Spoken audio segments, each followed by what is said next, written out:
Welcome, people of planet Earth and all planets beyond. Thank you guys so much for watching. My name is Josh, and recently the largest study of the vintage community, survey, was conducted in January about vintage t-shirts by the website defunct.com, one of my favorite websites on the internet. And I'm going to go over and react to some of the results because some of them are surprising and shocking, so let's get into it right now.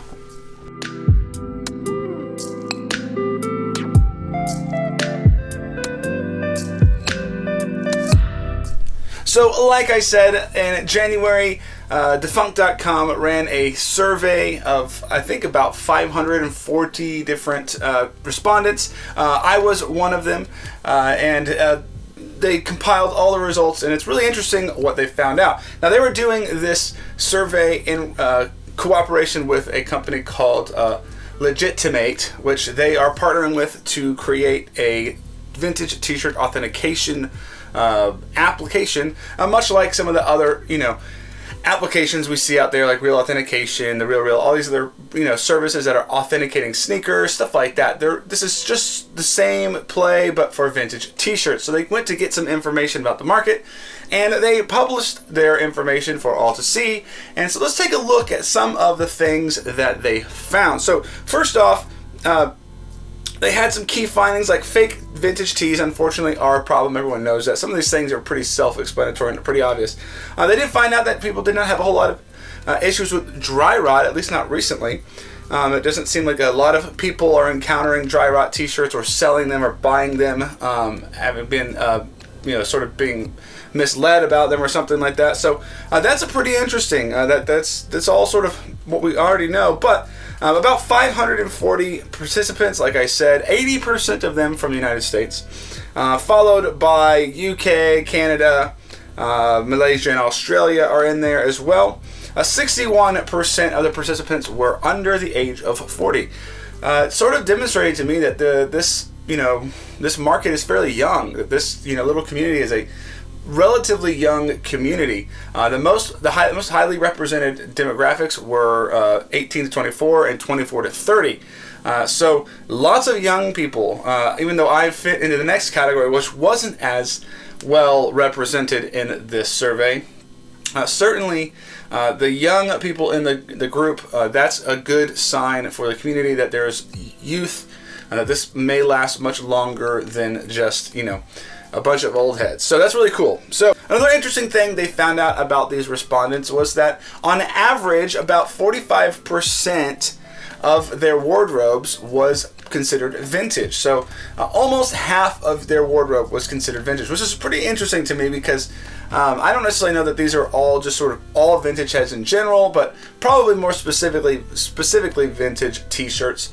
So if you think about it, if you've got 50%, if all your t-shirts are vintage, but you wear modern jeans, then just about 50% of your wardrobe is vintage. So I don't know if that's what's going on here, but I would have expected it to be a tad higher, actually. But that might just sort of represent the world we're living in, where people from streetwear world are getting into vintage tees, and so they're really focused on the tees, not so much everything else. They'll go to other brands and other companies for the other parts of their wardrobe. So interesting there. About nearly 30% of this 540 people said that they were themselves t-shirt dealers or vendors, that they were selling t-shirts. So that's pretty interesting to me, that there's such a out of that large number, that there was quite a bit of people that are into the process of wheeling and dealing. But that really makes sense, and I'm actually sort of surprised that it's not higher, given the fact that sort of the way this works, the shoe game works similarly, is that you buy, you collect, but you also sell, you flip. That's sort of a thing that goes on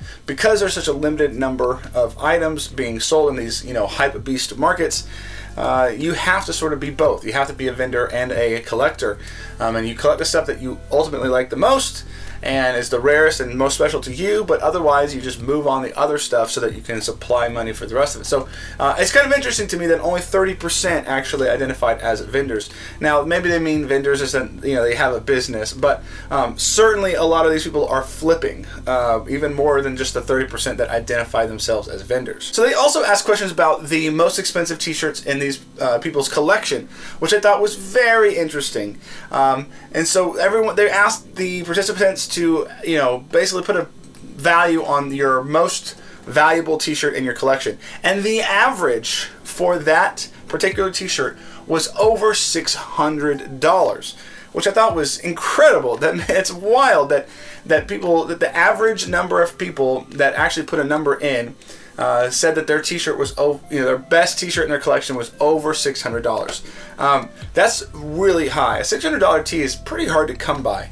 So some of these people may be overestimating it just because they think I spent $300 on it and I'm going to make a profit on it, so I'm definitely going to probably sell it for more, so it's worth more. So there's a little probably bit of bias in that direction. But out of, I think it was 382 people actually responded with a number, and the average was $600. That's crazy. Now I'm sure there was people that skewed the response by saying, oh, my t-shirt's worth $15,000, and maybe that is happening here a little bit, but still, for that many people to have responded that way, at least even remotely close, is pretty fascinating to me. So they also asked those same people if they had t-shirts too valuable to wear, and about half of them said yes.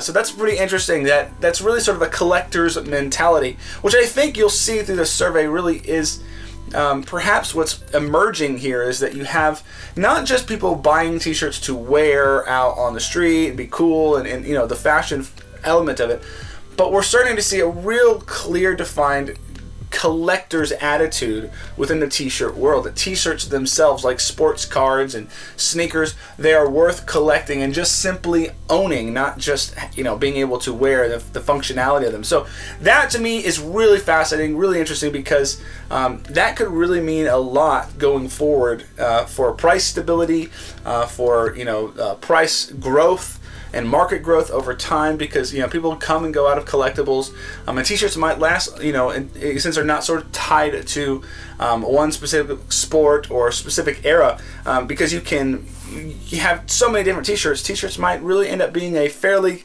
collectible item long term. So that is really interesting, and one of the cool things I see coming out of the survey. Defunct also asked on the survey the favorite category of t-shirt, which I thought this was particularly fascinating, because this really is like a really key question in regarding to market data.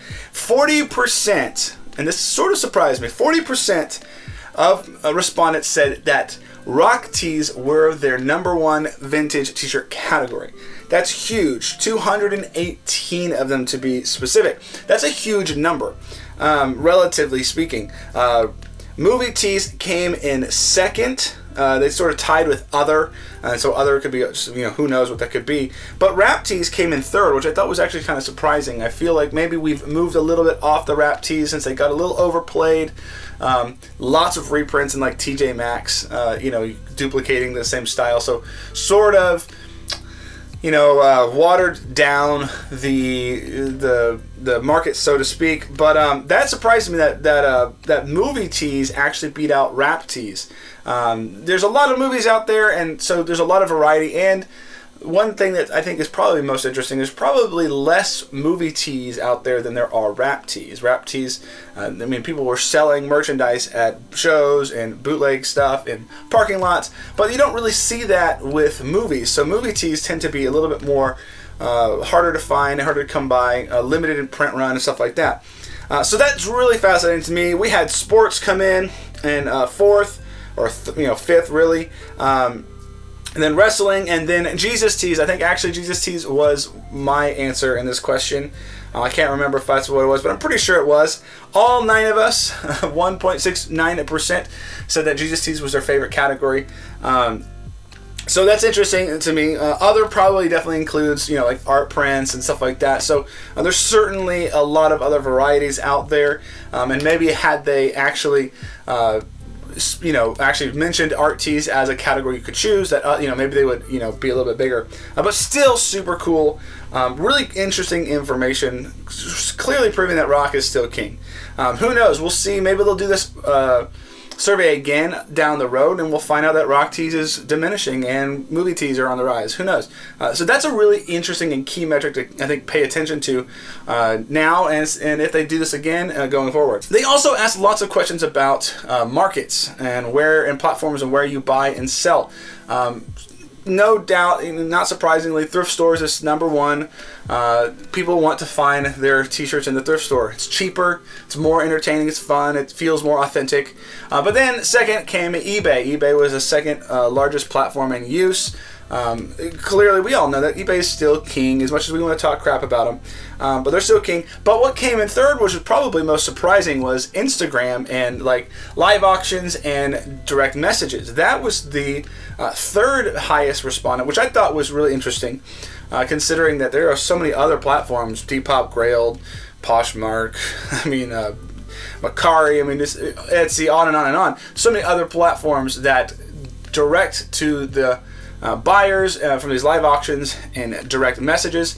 Was sort of surprising that it was that large. I know it happens. Obviously, I've sold stuff on direct message and Instagram too, but to see it be that large was really interesting. But that does make some sense because people are trying to avoid fees, and this really is a sort of a plus up, I guess, for BidStitch. BidStitch is represented here, but very small. When this survey was done, they were very young, if not even maybe still in their beta. I don't know. But BidStitch did make it on here, but very small. And so what's interesting about that is that you can clearly see people trying to avoid fees. And this is probably specifically on buying and selling. They feel like they get a better price if they negotiate through Instagram rather on eBay. Oftentimes because people post a picture, and this is how it's happened for me, is I've posted a picture of it, and maybe I didn't even have an intention to sell it, but somebody showed up, made me an offer, and they feel like they can maneuver better in just a direct relationship.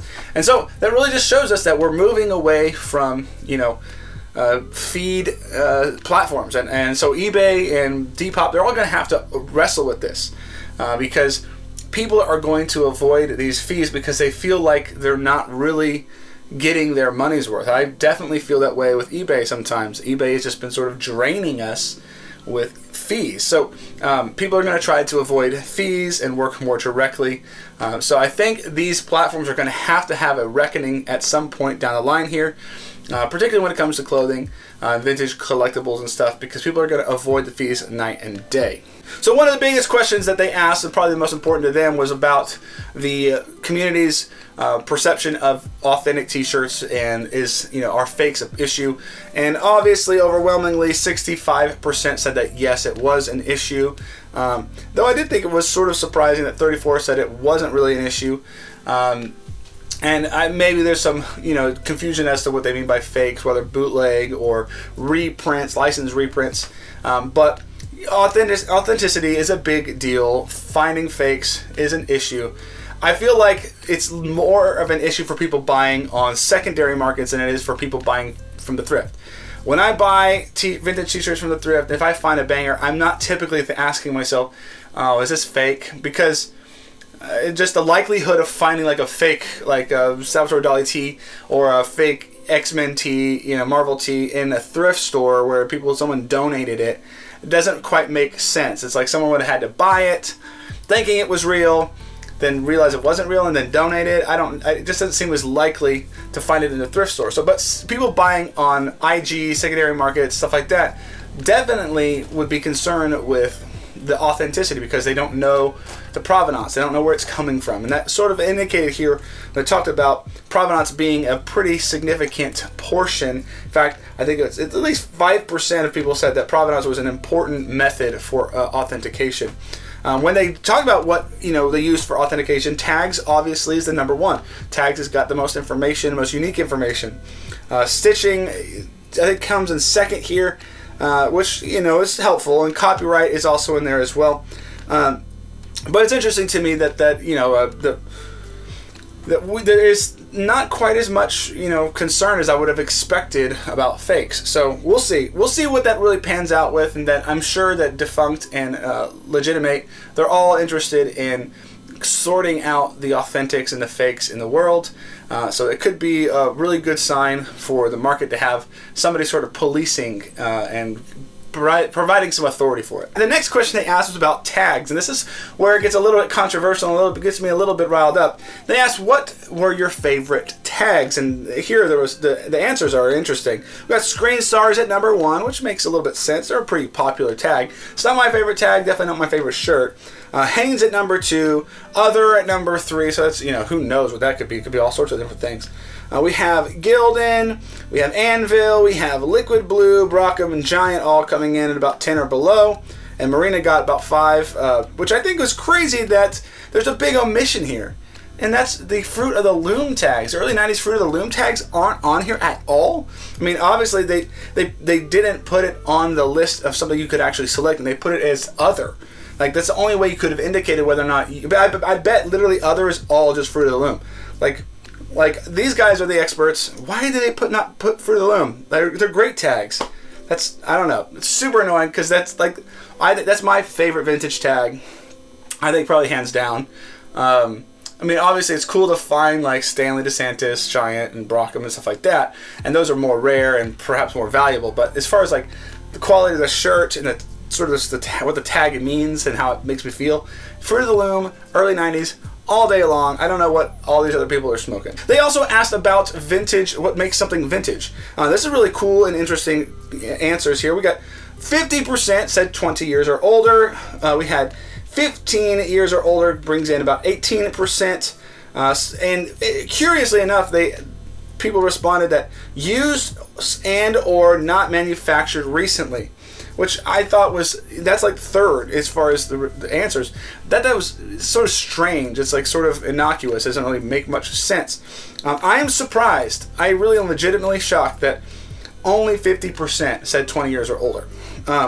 I get it because there are a few things when it comes to like things that are like 15 to 20 years old that sort of it gets blurry. I get it. But I'm surprised that there was that many people responding that just used and not recently made sort of makes it vintage. Seems to be fairly clear that, man, I can't imagine the minimum really. I could see it being relevant is 15 years old. Like beyond that, it just seems like a stretch to call it vintage. So that's interesting to me that there's so many people in the community sort of what they think about what makes something vintage. And maybe that has to do with that sort of the Y2K emergence, that Y2K tees are coming into, to purview, and some of these tees were made in 2006, and some of these tees might have been made in 2007, and they feel vintage to some of these younger people, though they may not really be vintage. I think that's pretty surprising. One thing that's not sort of indicated on this survey is made in USA. Like, it's really just about age on this question. Now, what age does something have to be to be vintage?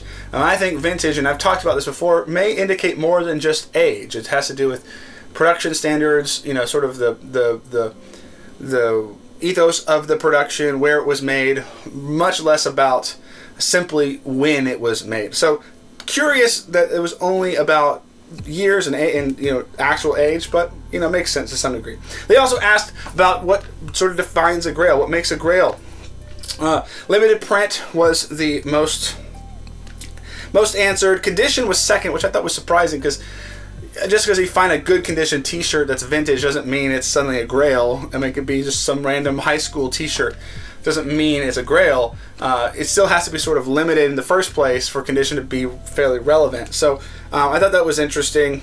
People answered with a value of $100 and a value over $500 was sort of the cutoff point with where people thought the grail term sort of made sense. And that sort of was that was the third answer for the definition of grail was a t-shirt over $500. I would probably agree. To me, a t-shirt over $500, maybe $400, depending on a few other variables, really makes a vintage t-shirt. So anyway, there was a lot of other information. If you haven't read the article, the link is in the description. I found it really enlightening. It has a lot of cool information and gives a good snapshot of what's going on in the market and the community. And if you're buying and selling vintage clothing, vintage tees, you would benefit from reading it to get an idea of really what's going on and how you can position yourself, whether you're a flipper or whether you're a collector, to sort of, make good moves, make smart and wise decisions when it comes to your money and your vintage collection and vintage reselling business. So definitely go check out the link in the description. It's a great article. It's a great bit of information. And I thank you guys so much for watching. But please remember to like, comment, subscribe. We'll see you guys in the next one. Peace.